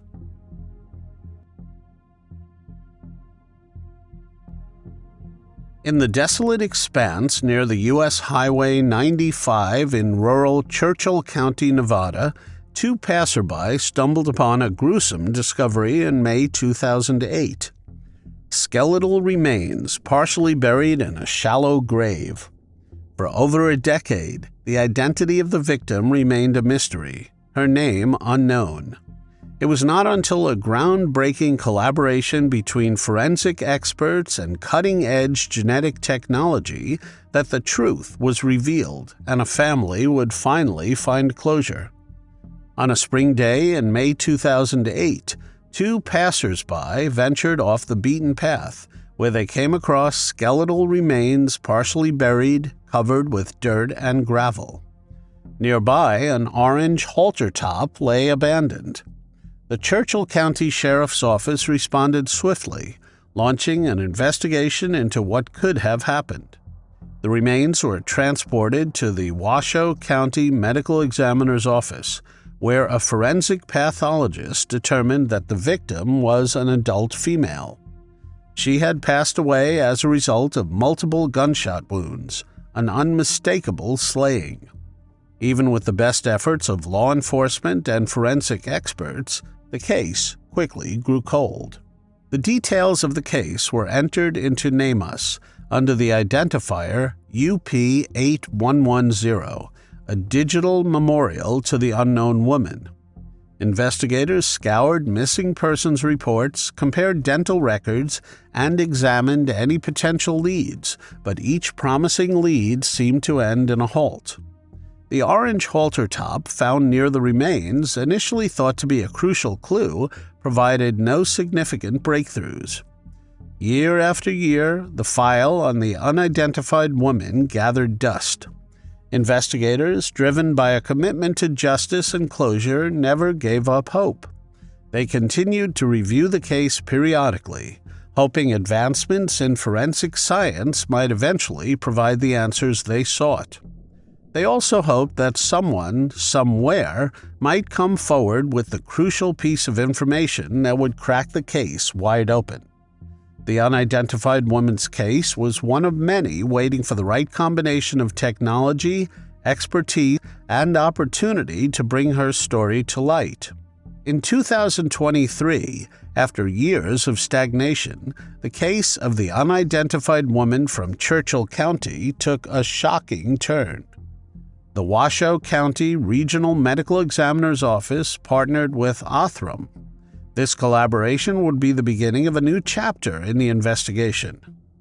Othram's scientists employed forensic-grade genome sequencing to develop a comprehensive DNA profile from the skeletal remains.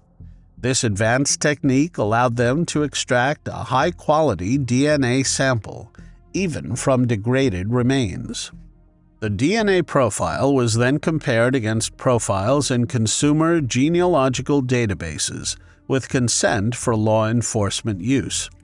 Although this type of analysis does not yield a direct identification, it generates powerful investigative leads by identifying potential relatives. The genetic genealogy search provided a promising lead that pointed to a potential relative of the unidentified woman. The examiner's office followed up on this lead, contacting the individual and explaining the situation. The potential relative agreed to provide a DNA sample for direct comparison. Using their advanced technology, Othram compared the DNA samples and confirmed a positive match. The unidentified woman was finally given a name in 2024, Betty Lou Japel. Betty Lou, who was 70 years old at the time of her untimely passing, had vanished under mysterious circumstances in 2006.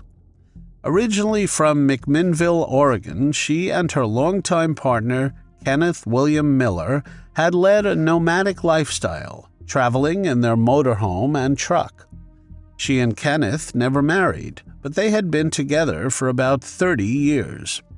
Their travels took them to Quartzville, Arizona, where they were last seen. In mid-2006, their motorhome was found abandoned in a remote area near Redmond, Oregon, and their truck turned up in Montana. The last activity on their bank accounts was in June 2006, and they were last known to be in the company of a friend, Gregory Allen Groundhog Cole. Cole, a felon, was involved in a shootout with police in Quartzville in May 2007 and was later found lifeless from a self-inflicted gunshot wound near the Mexican border. In June 2007, Kenneth Miller's body was discovered in a shallow grave near the abandoned motorhome in Oregon, but there was no sign of Betty Lou. It is believed that Cole took the lives of Kenneth and Betty Lou. It was only through the relentless efforts of investigators and the innovative genetic genealogy that her remains, found 1,000 miles away in Nevada, were finally identified. The identification of Betty Lou Japel, achieved through advanced forensic techniques, brings closure to her family after years of questions and uncertainty. Nobody would have expected the tragedy of 4 lives being taken in Calgary, the coldest region of Canada. 4 young girls were taken long before their time. Their families had given up on justice long ago, until it arrived decades later, thanks to advancements in technology. But who were these 4 victims? Eva Dvorak was an energetic type of girl. She had a bubbly personality and would take the spotlight in any room.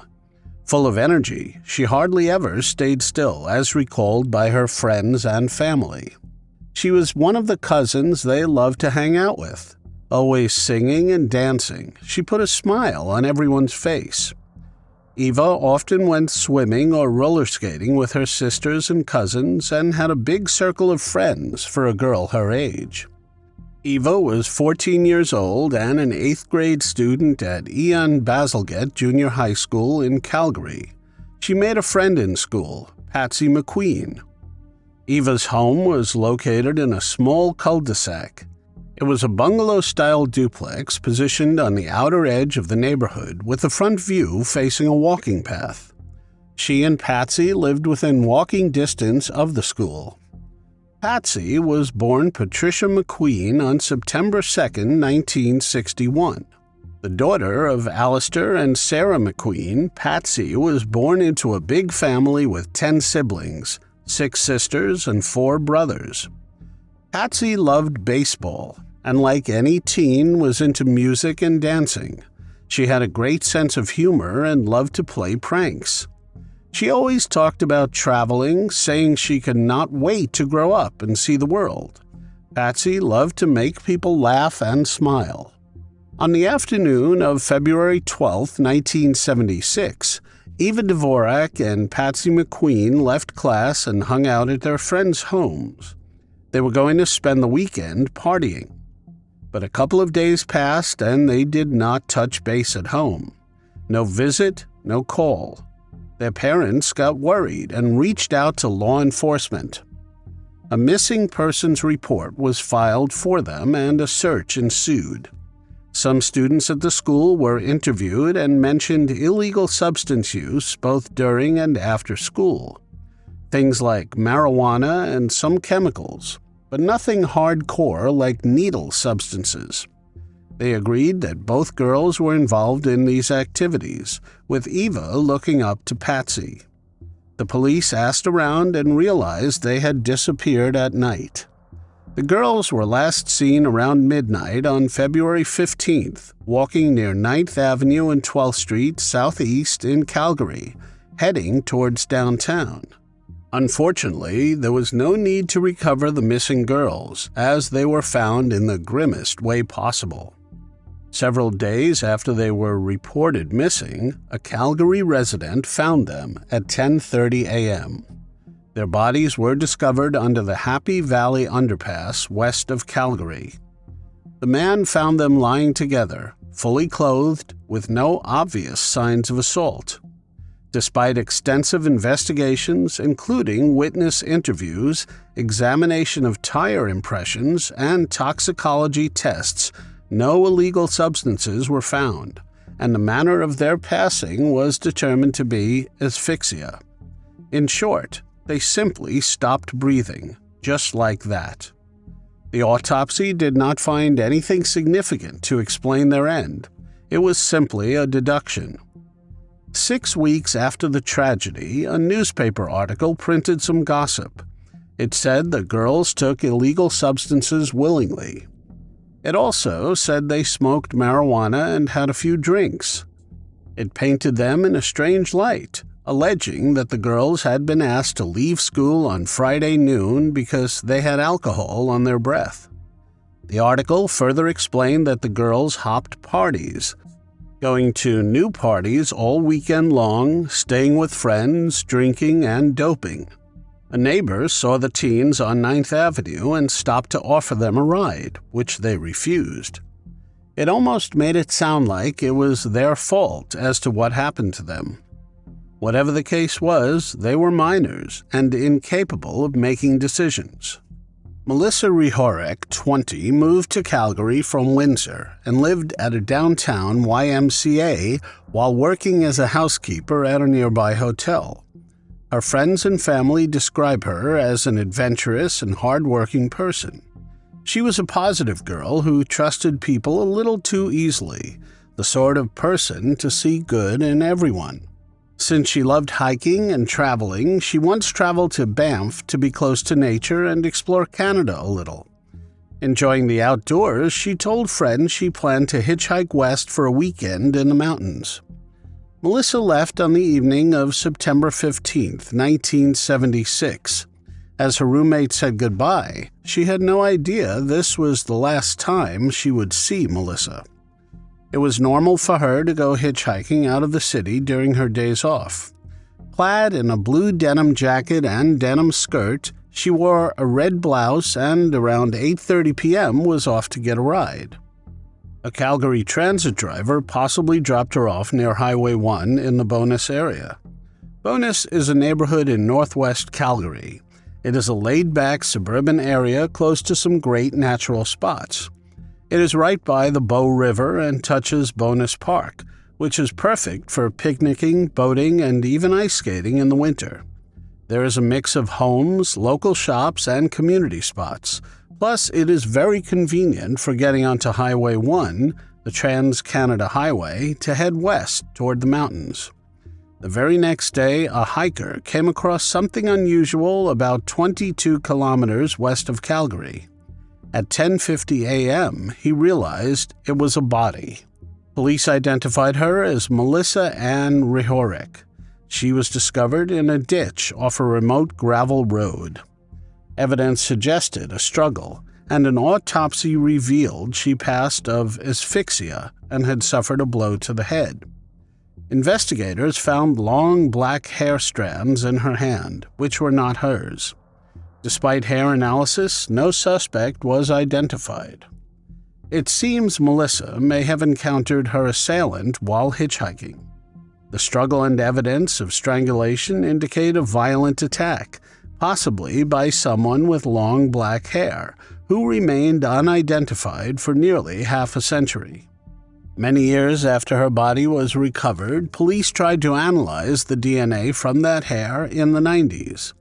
Unfortunately, they were not able to identify it at the time, as there was no particular national database available. Being alone in a city can be dangerous, as we talk about Barbara Maclean's tragic story. 19-year-old Barbara had recently moved to Calgary from Nova Scotia in 1977.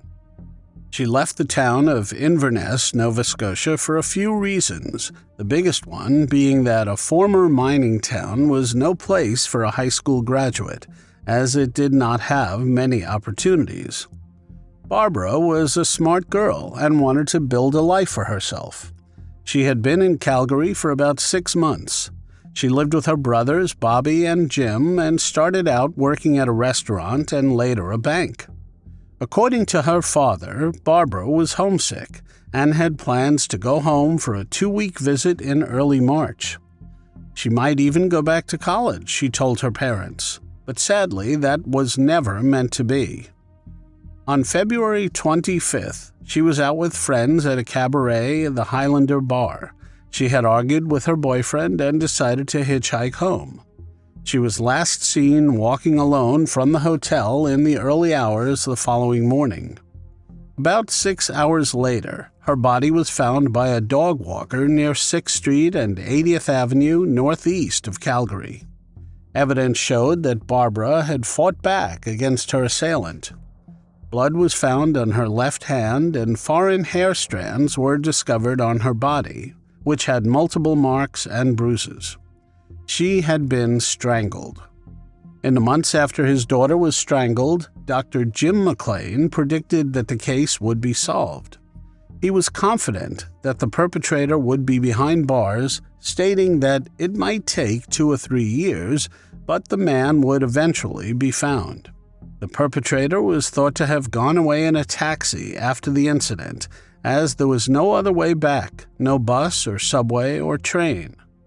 Despite extensive investigations, including interviewing hundreds of taxi drivers and collecting over 600 hair samples within a year, the case went cold. Barbara's case caused fear. The risks and vulnerability of being alone in a city, especially late at night, scared girls her age. Dr. Jim McQueen passed away in 2000, but his prediction finally came true years later. There were weak attempts in the 90s. Patsy and Eva's case was thought to have an intimate motive. The investigation into the tragedies of Eva Dvorak, Patsy McQueen, Melissa Rehorek, and Barbara McLean spanned several decades and involved some big efforts by the Alberta RCMP. They incorporated advancements in forensic technology and investigative techniques. Evidence lifted from all 4 victims was submitted to the RCMP's National Forensic Lab Services for testing. Male DNA was discovered at all 3 crime scenes, but at that time, the technology to develop a DNA profile from this evidence did not exist. Despite this limitation, the similarities between the cases of Melissa Rehorek and Barbara McLean led investigators to suspect that the same individual was responsible for both cases. This suspicion became a focal point of the investigation. For the next 40 years, the Alberta RCMP persisted in their efforts to identify the person or persons responsible for these tragedies. The cases were never closed, and investigators continually reassessed the files as new information became available. Forensic technology advanced, and police techniques evolved. A breakthrough occurred in 2003 with the advent of enhanced DNA analysis. Utilizing these new techniques, police were able to confirm that the same suspect was linked to both Melissa Rehorek and Barbara McLean's cases through DNA evidence. However, when the suspect's DNA was compared against the National DNA Databank, there was no match. The profile was uploaded into the databank, but it went without a hit for over 20 years. The internet was in its initial phases back then. Cloud storage would come up much later. In May of 2024, they finally unmasked the assailant. After a lot of effort, the RCMP, using information obtained through investigative genetic genealogy, initiated a cross-border investigation into Gary Allen Sreri, a United States citizen born in 1942. He lived the life of a transient, changing his appearance and living on aliases to disguise his identity. His criminal record dates back to 1966, relating to intimate crimes against women. Gary Allen Sreri, a man with a history of assault-related offenses, fled to Canada in 1974 after posting bail for an assault charge in California. In Calgary during 1976 and 1977, he lived under aliases such as Willie Blackman and Rex Long, maintaining a transient lifestyle and working occasionally as a cook. Sreri frequently changed his appearance, homes, and cars to evade detection. He lived in Alberta and British Columbia from the mid-1970s until his deportation in 2003. His ability to adapt and blend into new environments allowed him to continue his criminal endeavors as he escaped his notorious past. He was in jail serving a sentence in Idaho for intimate assault in 2011 when he passed away of natural causes. Police were then able to deduce what might have happened. They knew Sreri was a predator and stalked his victims in his car. He would mark young girls hitchhiking on the road, usually younger ones like teens. He would satisfy his desires and dispose of them on the road. Sreri was known to be charismatic. In his 30s, when the assaults happened, it is possible that he developed trust, that he approached young girls as a kind stranger and then revealed his true face. DNA evidence confirmed him to be the common profile between Eva Violet Dvorak, Patricia McQueen, Melissa Rehorek, and Barbara Maclean. RCMP has reason to believe these 4 girls were not his only victims. His name never appeared throughout investigations. 48 years for justice is a long time. Nearly half a century after the first investigations began, RCMP was able to uncover the truth for the surviving loved ones of the victims. While the unmasking of Gary Allen Sreri cannot undo the pain and loss experienced by the victims' families, it does provide a sense of closure and underscores the vital role of modern technology in solving cold cases. The families of the victims thanked the authorities for their efforts in public statements, and while they never got to confront the perpetrator, they know at least that karma got to him and he served his time behind bars.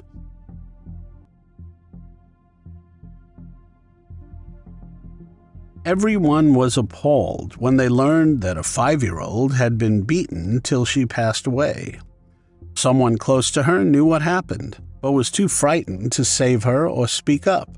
Why could her assailant not be convicted for a very long time?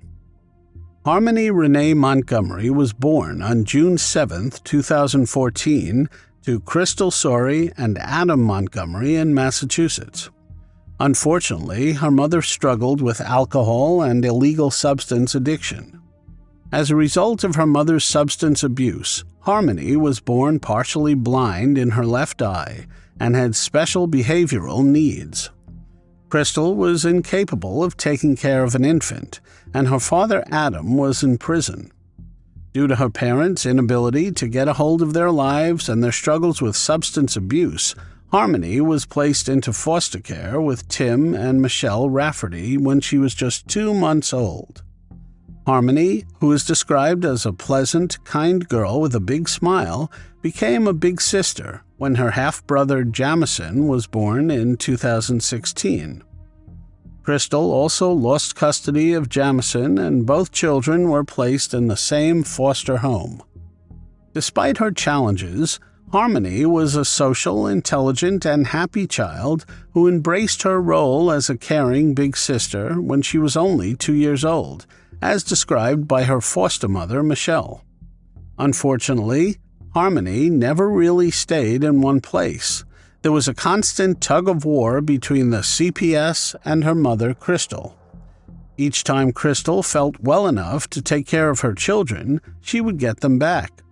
They would end up being neglected and go back to the same foster care family. After the 3rd time, Harmony's foster family believed that the instability was causing her trauma. Her behavioral issues worsened each time she was removed from her placement. In 2018, Crystal completely lost control of Harmony and Jamison. Harmony was placed in therapeutic foster care. Her original foster family, who loved her but felt unable to meet her needs, believed this was the best option. Crystal and child welfare authorities wanted Harmony to remain in foster care, but in February 2019, a judge granted custody to her father, Adam Montgomery. Adam had only been incarcerated during Harmony's first year and lived in New Hampshire afterward. He got married to Kayla and they had children together. Adam and Harmony had seen each other irregularly, with Harmony having approximately 20 hours of supervised visits with Adam over 4 years. During these visits, Adam was attentive but sometimes had unrealistic expectations of her behavior, considering her age, visual disability, and special education needs. Both the CPS representative and Crystal felt he did not truly understand how to deal with her.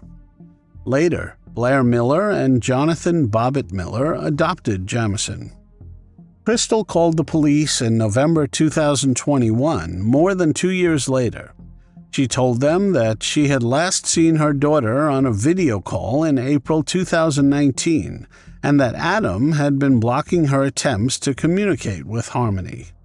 She tried to get the family to let her speak to Harmony during Christmas 2019, but was unsuccessful. There was no doubt in her mind something must have happened with little Harmony.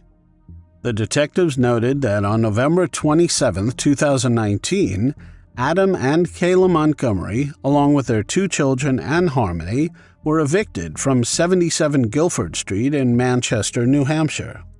In an attempt to locate the missing child, police had to carefully approach the homeless family. Adam informed the police that Harmony has been staying with Crystal again since the end of November 2019. Kayla Montgomery was then arrested in January 2022 by Manchester police on charges of welfare fraud, accused of accepting $1,500 in food stamp benefits for Harmony. It was wrong to take food stamps in her name when she was staying with her mother. On April 4, 2022, authorities had the opportunity to arrest Adam on several charges relating to theft and possession of stolen items. He was accused of stealing a rifle and a shotgun, as well as receiving or retaining these stolen items. Additionally, Adam faced charges of being a felon in possession of the rifle and shotgun, as well as being an armed career criminal due to his previous felonies. The alleged thefts took place between September 29th and October 3rd, 2019, in Manchester. Harmony's uncle, Kevin Montgomery, contacted the police department and reported seeing Harmony with a black eye during the summer of 2019, and that he questioned Adam about it.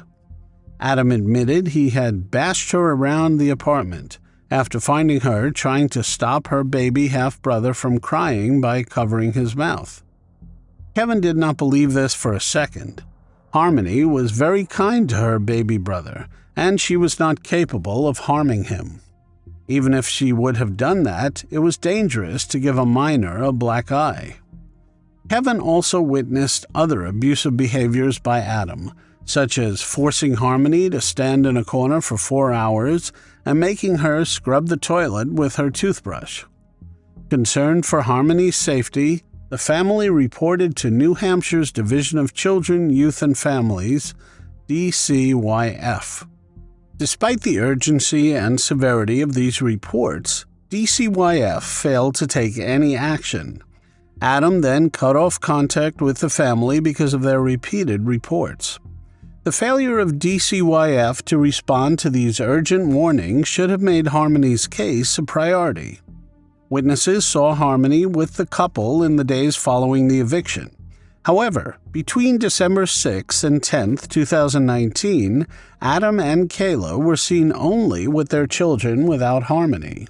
Even though Adam says that Harmony is staying with her mother, Crystal is still saying that she has not physically seen her child since Adam got custody.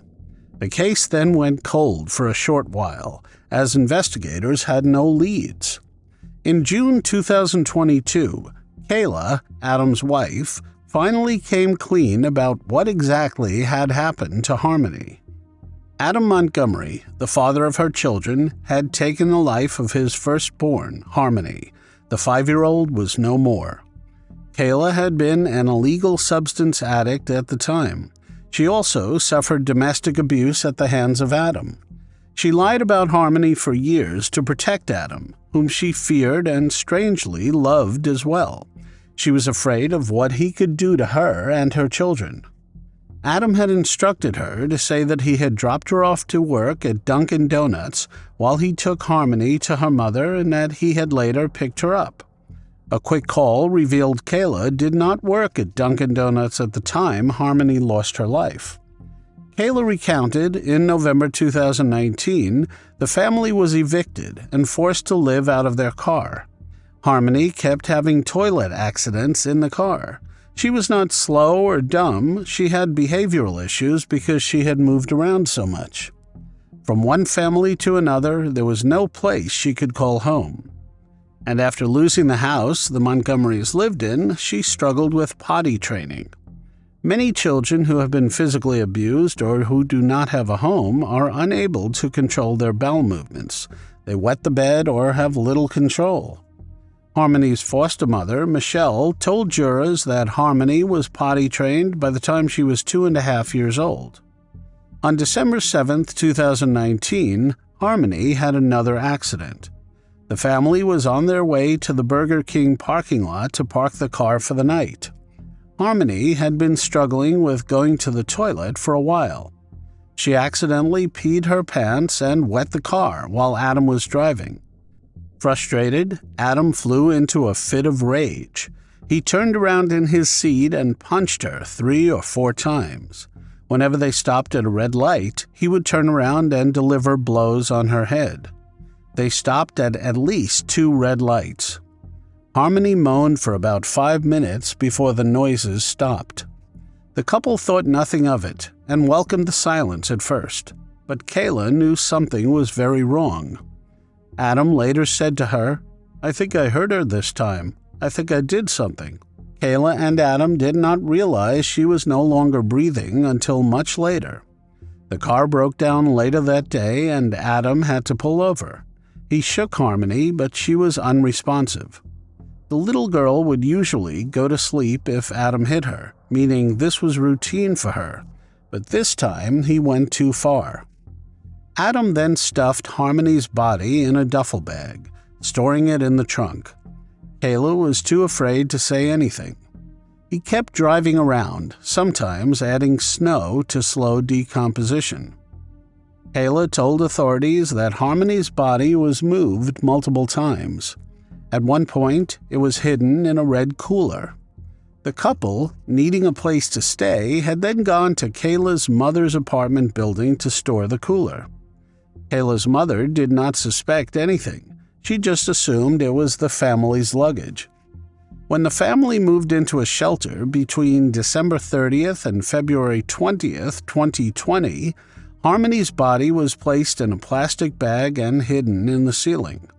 After neighboring residents of the shelter complained about the smell, Adam hid the body in a walk-in freezer at the pizza restaurant where he worked.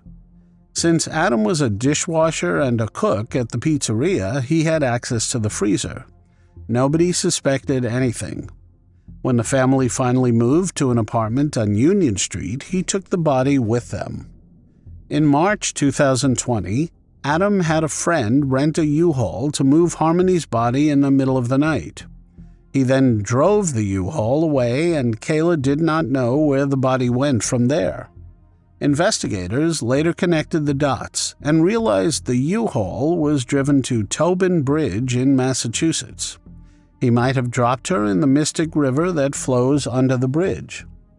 The new charges against Adam included second-degree slaying for recklessly causing Harmony's demise, falsifying physical evidence, abuse of a corpse, and tampering with witnesses or informants by attempting to get Kayla to perjure herself. Kayla was then sentenced to 18 months in prison over perjury charges for lying under oath about Harmony's whereabouts at the beginning of the investigation. Prosecutors argue that on December 7, 2019, Adam Montgomery fatally beat his daughter Harmony due to a bathroom accident and then spent months manipulating and concealing her corpse to avoid detection. Adam refused to attend his trial in 2024. Through his defense attorney, he maintained his innocence, claiming he loved his daughter unconditionally and blamed Kayla for the child losing her life. He did admit to disposing of her body, but not that he had anything to do with her demise. The defense argued that there was not enough evidence to convict Adam of his daughter's slaying, while the prosecution claimed that he was responsible for Harmony's end. The trial brought attention to the issue of domestic violence and child abuse, as well as the importance of seeking justice for Harmony's disappearance. Adam denied all charges to the very end. Kayla, meanwhile, became a state witness who testified against her now ex-husband Adam, who she said was physically and emotionally abusive during their marriage. When he did show up in court, he was given a chance to reveal where Harmony's body was. Perhaps his charges would be reduced. Adam, 34 years old, chose to remain silent. Nevertheless, he was found guilty of second-degree slaying, second-degree assault, falsifying physical evidence, abuse of a corpse, and tampering with witnesses and informants in February 2024. He was given 45 years to life in prison on May 9, 2024. The only reason he was not convicted in the first degree was because little Harmony's body was never found. Harmony lost her life at the hands of the one person who was supposed to protect her. To this day, nobody knows for sure where Harmony's body has gone, except for her cold-hearted father. Crystal Sori is grateful that the perpetrator is behind bars, but she vows not to rest until Harmony's body has been recovered. One can only hope that Harmony's tragedy will urge Child Protective Services to be more vigilant when it comes to abuse cases, because they can end in tragedy.